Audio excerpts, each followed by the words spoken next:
Hi, and welcome to Check Your Thread, a podcast about sewing more sustainably. My name's Zoe, and I'm obsessed with sewing. I've been blogging about it for over 13 years and am the creator and host of the popular handmade wardrobe challenge, Me Made May. But like many people, I've become increasingly concerned about the climate crisis and the way my lifestyle contributes to it. So in this podcast, I'll be nerding out about making clothes whilst exploring how to minimise the negative impact that it may have. I really hope you'll join me on this journey. Hello, awesome podcast listeners. I hope this new episode finds you well. I'm doing very well, aside from a massive dose of hay fever at the moment. It's really hit me hard over the last few days, and I've never really found an antihistamine that does anything for me, so I've not been as productive as I would have liked.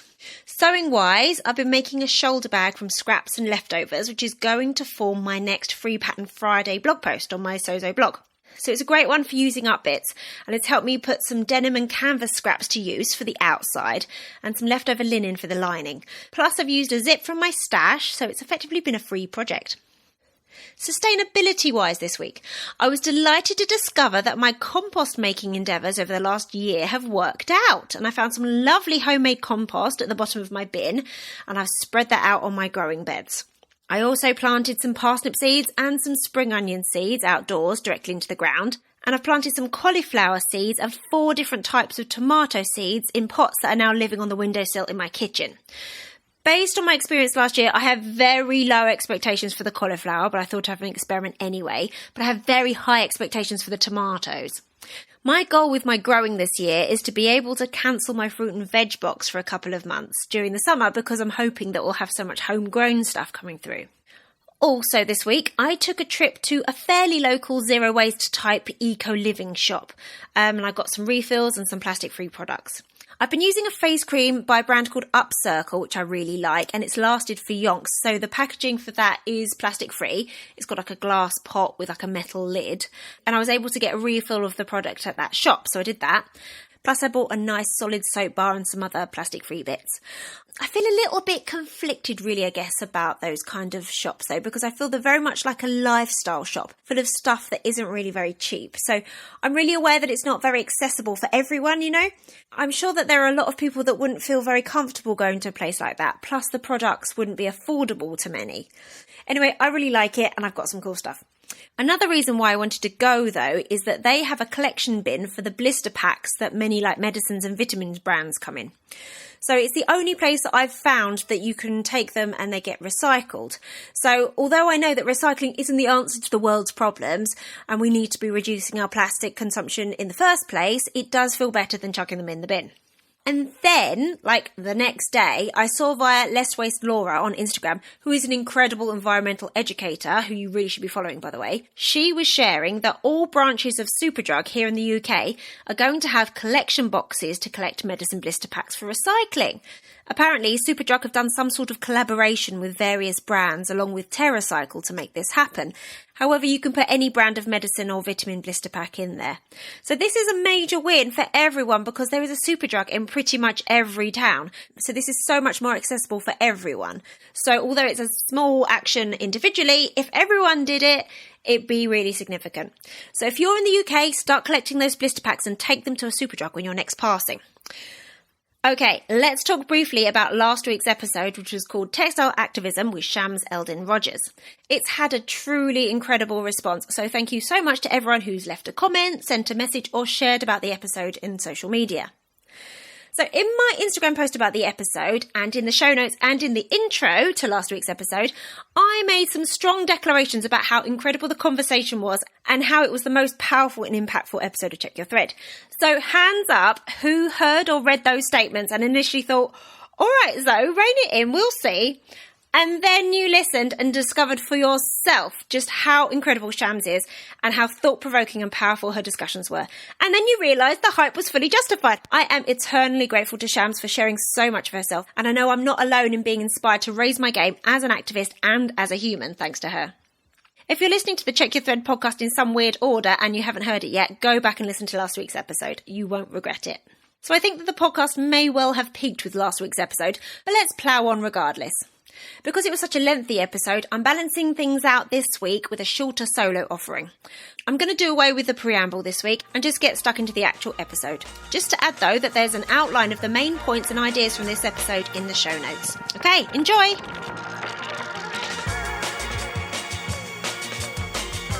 As someone who listens to this podcast, I'm sure that you agree that possessing some basic sewing skills is important for living a more sustainable life. Keeping our clothing and textile items in use and looking good for as long as possible is one clear way we can reduce our negative impact on the environment. But what ultimately is the point if we're not teaching children those skills also and encouraging them to use them? We're not always going to be around to fix our kids and younger people's belongings. Plus, why would we deprive them of that accomplishment? This, of course, is something I think about a lot, largely because I'm the mum of 2 kids. But this is a topic for everyone who cares about the planet to engage with, whether you are directly responsible for a child or not. So today, I'm looking at encouraging kids to sew. We'll start with the why and move on to the how. So aside from because we won't be around forever, why should we encourage kids to sew? What's our motivation here? So life skills. As I alluded to at the top, I think that we are in agreement that sewing is an essential life skill. As we move through the world, we are surrounded by textiles, literally. They wear out, they rip, they tear, parts fall off. Sewing skills can help us keep those items in use for longer. Plus, those skills can also allow us to get more use and fulfillment from those items by making changes and altering them.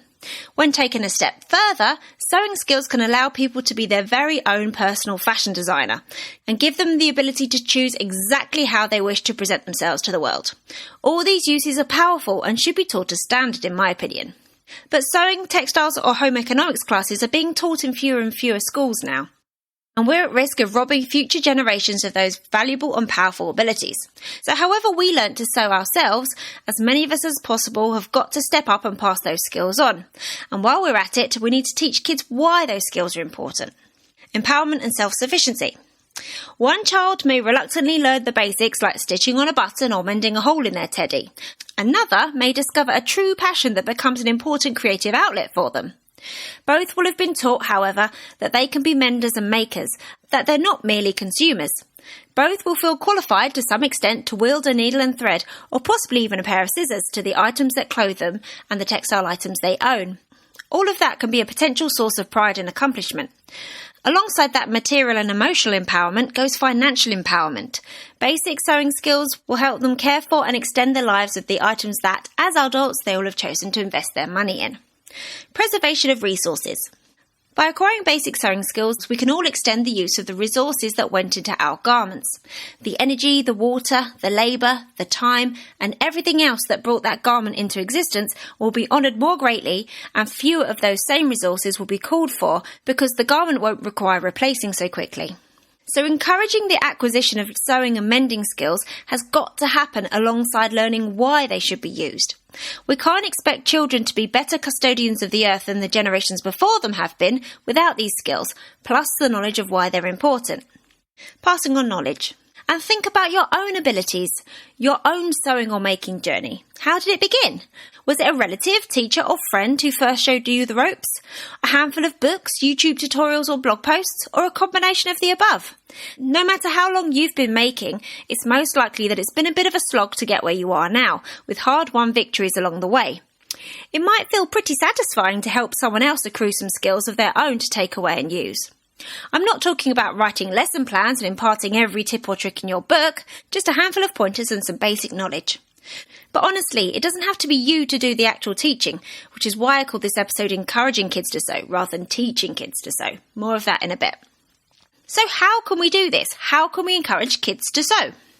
The best approach to encouraging kids to sew depends on a lot of factors, including the age of the child or young person and whether they have an existing interest in sewing already. I think it's pretty much been agreed upon now that kids largely learn stuff through observing modelled behaviour and through play, so we can keep that in mind when working out the hows. But whatever the age of the child, I think it's a good plan to keep your goals small and expectations low. We're not looking to create tiny, accomplished Jean-Paul Gaultiers. We're not even aiming for the child to actually finish their project whenever they quote-unquote do sewing. Passions and interests can be fleeting for kids, so if they have become engaged with sewing but quickly lose interest or wander off, it doesn't matter. It's all about creating positive vibes around sewing and being on hand to help or guide if they want or need it. So where to begin? If the child is young or they've had no exposure to sewing before, initially all you're looking for is for the child to have 1 or 2 positive interactions with sewing through observation. Literally all that needs to happen is that they see you or somebody else doing a bit of sewing and looking happy about it. No need to even try and engage the child in what's happening unless they ask questions. Through observation, it should plant the seed in their brains that sewing is something that people do and possibly that it might be fun. If the child in question has already seen you or somebody else sewing, those first seeds might already have been planted. When kids are really little, too young to touch scissors or pins, you could allow them access to your fabric scraps and offcuts. Let them play and experiment with them as they wish. You could occasionally offer up ideas of how they could interact with the fabric by helping them to tie bits around their toys perhaps. When they're a bit older, they may start to show some interest and have some ideas of little projects that they want to try. That's when you can offload some of your fabric scraps and give them a hand to have a go. But first, you'll need to muster a whole bunch of patience. Then you'll probably need to wield the scissors, thread the needle for them, show them a basic running stitch, and let's be honest, do most of the sewing after they've gotten bored or frustrated and walked away. But facilitating those early sewing opportunities is so worth it. Something that might require even more patience on your part, but earn you 1,000,000 points if you can pull it off, is getting them to fix their own garment. If a hole develops in the knee of their trousers or leggings, for example, you could help them pick out some fun fabric from some suitable options that you present them and show them how to make a patch and stitch it on. Remember that kids often have very low visual standards. A mend that looks like a dog's dinner to you will be perfectly acceptable to them, and the pride that they'll most likely feel is priceless. If the child in your life doesn't begin to show any interest in sewing and doesn't take up your offer to learn to mend their own clothes, don't give up. Just casually ask them from time to time if they'd like to try, and continue to provide opportunities for them to observe you or someone else having an enjoyable time sewing. If you fear that the child thinks that sewing is some weird thing that only you do, if possible, casually pop on an episode of The Sewing Bee on the TV, or leave a couple of sewing magazines around. I found that, unsurprisingly, my kids were very interested in the kids' editions of the October magazine, for example, although it often results in many requests for new clothes. Which leads me on to another way of teaching them about sewing and engaging with it indirectly. You could make them a garment whilst allowing them input into the design choices, even if they're not interested in the actual making. Allow them to help pick out or sign off on the pattern choice and any design options or views. Ask their opinion on colours, or offer up a selection of suitable fabrics for them to pick from, plus any additions such as buttons, trims or appliques. Not only will this allow them to cast themselves in the role of designer rather than merely consumer, but they'll be more invested in the finished item and it'll be likely to get way more wear. And I cannot stress enough, this is all relevant if there is a child in your life for whom you aren't the parental figure. There is a strong argument, in fact, that a non-parent is in a better position to encourage kids to sew. Kids are often far better behaved and concentrate for longer when they're in the presence of someone that they don't live with. It's likely that they'll get great enjoyment from receiving attention from someone who doesn't normally tell them to go and tidy their room. You may be able to capitalise on that and get them feeling positive about doing a sewing project together.